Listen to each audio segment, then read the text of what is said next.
Hey, what's up, everybody? It's your boy Ali, Legends of New York. Today I want to share with you an interview I did with the legendary dancer Sheikh, which is his real name is Christopher Sheikh Mathis. This is an interview I did with him in February of 2017. Part of my collection called The Legends of New York, whereas I photograph and interview our legendary dancers in the hip-hop community, underground hip-hop community. So this is the interview I did with Sheikh back in 2017, February. Our brother, our family member, Sheikh, he has passed on to the next dimension. Rest in peace to the master, the legend, Sheikh. I hope you enjoyed this interview. Peace out. Street dance realm. Okay. All right, so I'm going to start the interview. All right, so today is, what's today? Today is 14th.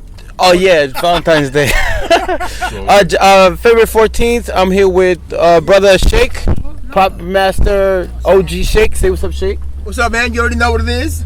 Okay, so we're gonna talk some dance history. Where are you from, by the way? Queens, New York, all day. Okay, so you was born and raised in Queens, New York. Raised in Queens, Jamaica. Okay, so how? Representing Southside to the fullest. Okay, so that's kind of like the Hollis area. What part of Jamaica is that? South Jamaica. Southside is what I represent mostly. From Southside going to Hollis. Southside is my part. Okay. And St. Albans Park is my base. So, can you tell me how old you were when you first came across the dancing? When you first came across the whole world of dancing, like how old were you? Came across the world of dance. I come from a family of the arts. I'm a Mathis from the Mathis side of the family. My father's a renowned photographer, so I grew up being in the arts of the Nick Astor, Valerie Simpsons, Johnny Mathis as my relatives, and being all these little shindigs, if you will, at the age of 3 to 5. I got into martial arts as well as freestyling is fun with dance, but I took dance more prompt between 5 and 7. I found goodness. At the age of 9, I decided to go thorough with it because I realized the culture, what we call now hip hop or universal underground dance at once upon a time, I got fond of. And then I took a stronger hold further with this from 9 until now.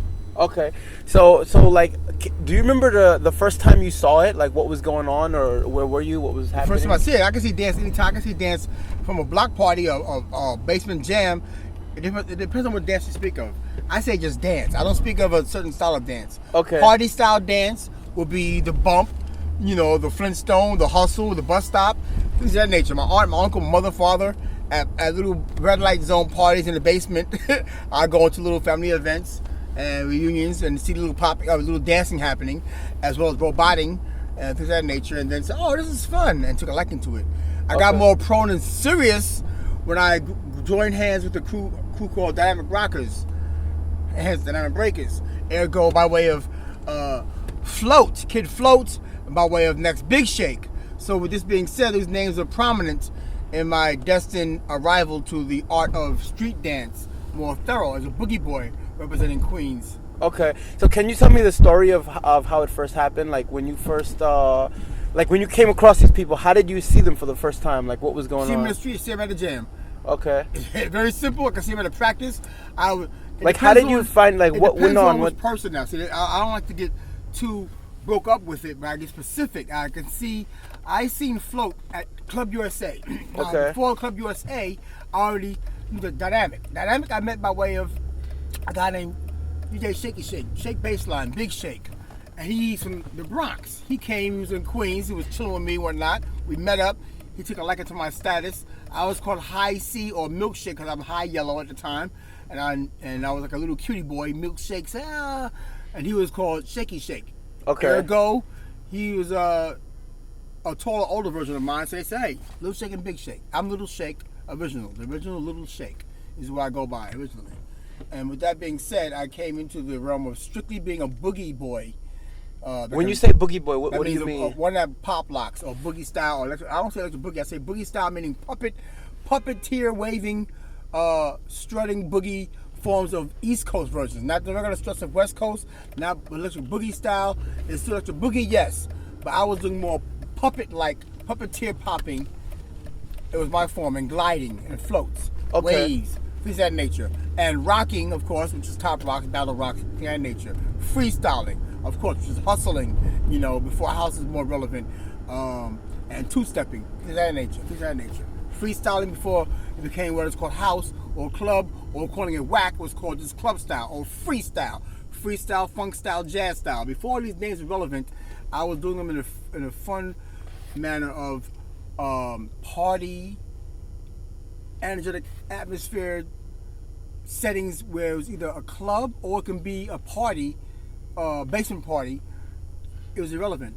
I couldn't get in clubs. Couldn't get in clubs, but I go to club parties, backyard, go to back jams, no problem. Go to park jams, no problem. Go to centers, no problem. Go to halls, no problem. So it was very diverse, given the genre of music and the atmosphere of the arena you were in. Okay. So as you got older, like you kind of like got more serious with it, and you became part of a crew, right? You became part of a. How did that come about? I joined Dynamic, just as a specialty act, a specialty performance guy, Boogie Boy, and traveled with them for a few times. Fresh tour, did battles on the streets, whatnot. Long story short, but I was more prone to being an individualist because of my diversity and the likings for what I had to deliver, more so than just being a street dancer or being a boogie boy. Being a freestylist and diverse hip-hop dancer was more relevant and became more persuasive for many to see, especially at a time when freestyle music, before hip-hop got bigger, and it was big, and then it migrated to freestyle music, which is like the Latin version. Here you go. Yeah. I became the bigger dancer, choreographer for these artists. Oh, did you? Big time. The Monets, the Cover Girls, Sensations, we can go all day with that. Yeah. In the resume, you see all that good stuff. This is culture. Freestyle is kind of dead now. Like, not kind of. It's still relevant. It's just dead. In New York. Here, yes. In New York, it was really big. Yes. It's too prominent to a degree. The Guidos and Tigers, they eat it up. You go to parties, and you're too fine. It's just as relevant. Okay. You know? Yeah. So, was there any period you went through where you did like a lot of training, or you? Always. I'm in the martial arts, so therefore I had no choice but to look at training as an asset to my dance advantage. Right. And zoning in on the specific PowerPoints in my technique. When I began to dissect the formalities of style, then it became more apparent to me to say, okay, now I must train the muscles or elements specifically to gear it towards a stronger or more flexible, more concentrated or fluent movement, giving the style or styles that I was zoning on. Okay. And how long did you go through this training period before This is all my life. Okay. So, we don't think of that now. Let's try this now. Dance is now in the day. I don't knock, but I don't look at it as saying it's training. We live this. Living it is a style of life. Therefore, you train at any given time through practice and or exercise, and with exercise. Not just, I'm going to practice for a couple of hours, the move routine. We're living it. I get up, brush my teeth, make a fart with my hair, part of the dance, to the beat. I do it according to the beat of music, or say, hey, this is artistic. So lifestyle became the art of training. Ergo, the culture of what we live is more of a lifestyle other than a style we just train at certain times. Okay. So can you so when you got more like serious, right, and you got with these crews, were there any like battles going on? Did you have any rivalries many. or that year? Yeah, that I don't really get to that. In my resume, you see a whole bunch. The battle bit, we'd be here forever. I mean, I don't battles I took out. Cats that do that, I mean, it's good for them, but I lived it too much to run through too many crews I'm even cool with now. And so it's like, and to me, battles don't hold anything. Right. Honestly, it holds nothing because now, okay, how about the word battle? Where I come from, battles, I got battle scars for that. Mm-hmm. I'm keeping it very real with you. I got battle war wounds, real wounds. Damn the dance. The art of fighting in the dance is a whole other realm. You understand now? Or being that said, then the dance without fighting, how to fight without dancing, without fighting and dance the fight to alleviate or avoid getting violent. It was a whole other ballgame now. The pressure's on. The pressure's real when a guy has gats at your boys in them and there's guns placed and you better outdance the other one to avoid a beef. It is pressure now. So the word battle is used now. I often say, stop playing with the word like that. And if you do play with it, then use it as a sport. I ran through talent and skills ones often, and that was just for fun, but to big it up, it never held weight for me. I'm too much of a fan of what we lived to be zoned in on who took me out or took them out. I never got waxed. I did much waxing, but I never really considered that important because I was enjoying the involvement. Right. The exchange of it all was always a wow for me, a thrill ride all of the time. Okay. So so everybody I spoke to Quick Step, I spoke to Future, Yes. I spoke to Rockefeller, and a lot of them, when I say, who did you learn how to pop from, they all come back to you. Yes. Yeah, like everybody's name stops at you. I'm humbled and honored. So, I'm I humbled mean, and honored. that's just the truth. I'm So, honored by that. But I meet with many. Most of my styles came from watching martial artists, not even dancers. I Okay. watch dancers other than the dance I do and say, I can use that. Now, most of my dance I got was from a tree. Watch the tree branch move. We didn't have YouTube. We didn't have to go, I'm a copycat. Once upon a time, you get your shins shifted off if you bit a move. Word. So, I didn't play biting or practicing. We played getting down together, and then how do you study? I'm gonna go outside and stare at nature. I'm gonna just look at what life has to present for me and make it the part of the dance. A whole nother advantage point. That's the more difficult for one to say, damn, I gotta focus on that. Focus on that. Once you focus on that, focus on that. And your dance will evolve beyond the comprehension of what you assume. If I said study this branch, and what do you get from that? What kind of wave or animation you get from that? What kind of still arm you get from that? If I said study it for a reason, and then you get more than that, then you have now superseded the standards of just practicing normally. Practice being a tree and stay still. Now, what part of the tree are you? I said be the tree first. Okay, the main thing you're gonna see is the branch, the stump. Okay, now be the leaves. What part of the fingers playing? What role are you playing? The leaves dropping. You see, we can go many ways. What season are you in now? What season are you in? right. Which season? Now, what kind of tree are you? Wow. Do you understand? Yeah. So this is the variety The I rabbit take hole with. goes deep. This is the variety I go with. In my training, I don't consider, so-and-so. I say, that's good. How can I adapt that or mix that? No, what can I do with this? Let me look at this. How can I see that with this? How can I incorporate this? This is within me. So what am I with nature? How can I look at galactic things and utilize that? How orbits work? How does gravity work? Let me utilize these concepts. How does the wave in the ocean from Tibet to Hawaii, when it crashes, a wave comes over. Okay, so it slows down. How do you surf on it? If you're on it, or you're in it, or you're under it, which wave current are you? And what role do you play on the wave? Are you a surfboard that's stiff? Are you a flap of fabric, a flap on it? Are you a fish in it? What role do you play with the wave? You understand now? Yeah. So it's very diverse when you get very concrete with being technical and dissecting specifics for your style you want. Okay. So eventually you started to travel up to the Bronx a lot, right? Because I travel everywhere. I never Right. just one Bronx. Okay. Every borough I have been in. I've migrated every borough always. I am more every borough known, but more of a Queens Confederate more than anything because there are more locations in Queens that I would find many cats elsewhere would not be at.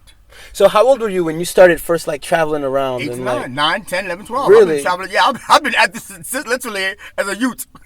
Wow. A real youth. So what year? by What year myself. was this? I was traveling in. Well, I'm telling my age now. I was born in '69, so let's consider now when. Okay. 9 years after that, there was 79, 78, 79.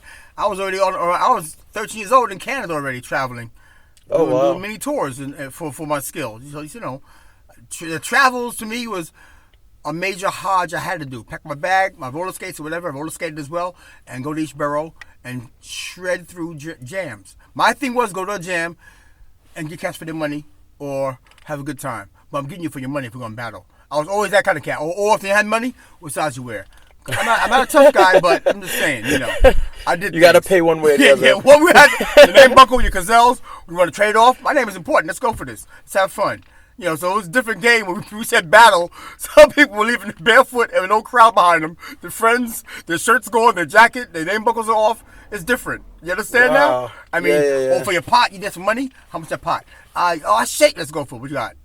So it was a whole new realm of battleless, if you will. When once upon a time the real essence of battle took place. Wow. Yeah. So like, where did it go? Like, Well, like, where it went, where everything else goes. Popular, and then got populated, crowded, and So society changes things. So at some point you developed this name to travel around and battle all these people and win and take their money and. I just battled has the culture. Just for the love of it, for the culture of what was going on. Professionally, I became the guy from doing freestyle, and then I became Jack Swing King guy. Professionally, that's a whole nother. Yeah, how did you take it? That's that I don't even speak about. I got spotted. All right, I'll get simple for you. The first time though, I'll make it very easy for you. Now, there's one man, again by way of West Coast, Rubber Man again, No Bones, and he's known from a major show called Soul Train. This man had nothing to do with me beforehand. It has everything to do with why I'm more relevant by media, and he has nothing to do with Guy. It was called Jack Swing, Teddy Riley. Yet, it has everything to do with why I made it that way. Tyrone Proctor, I'm his first son when it comes to dance. On his resume, you'll see he says, I only have sons. My son, I am his son. I allow him to call me father. I call him my father because Tyrone Proctor allowed me to, by way of spotting me in the club 1018, formerly known as the Roxy's, with Taylor Dane, and hired me for Taylor Dane video, and then just got paid, just Johnny Kemp video, and then the story is told. Okay. So, there's always a dance trilogy that got us connected. Tyrone Proctor spotted me doing casting directing and recruited me for a few gigs, and that was it. So he just saw you at a club dancing one day? He saw me, he knew I was, came in and spotted me tearing someone up in the club in the circle, and put me on stage, and Taylor said I want him. And I went to the next What year was this around? What's going on? It's in the resume. All that's in there. Okay. Everything. Trust me. When you read that, you're gonna go, damn. I have to ask some shit. Yeah. Trust me. Okay. Trust me. Even the battle, everything's there. Everything on my performance timeline is all. You're gonna go, okay, yeah. Better than I can recall. Okay. Let's see if there's anything else I want to ask. I hope you can come Saturday though at some point. Okay. Even for a hot minute, because then we can really get into it. And I can show you some stuff on the walls and whatnot too. I can show you some things. Okay. Yeah, that sounds good.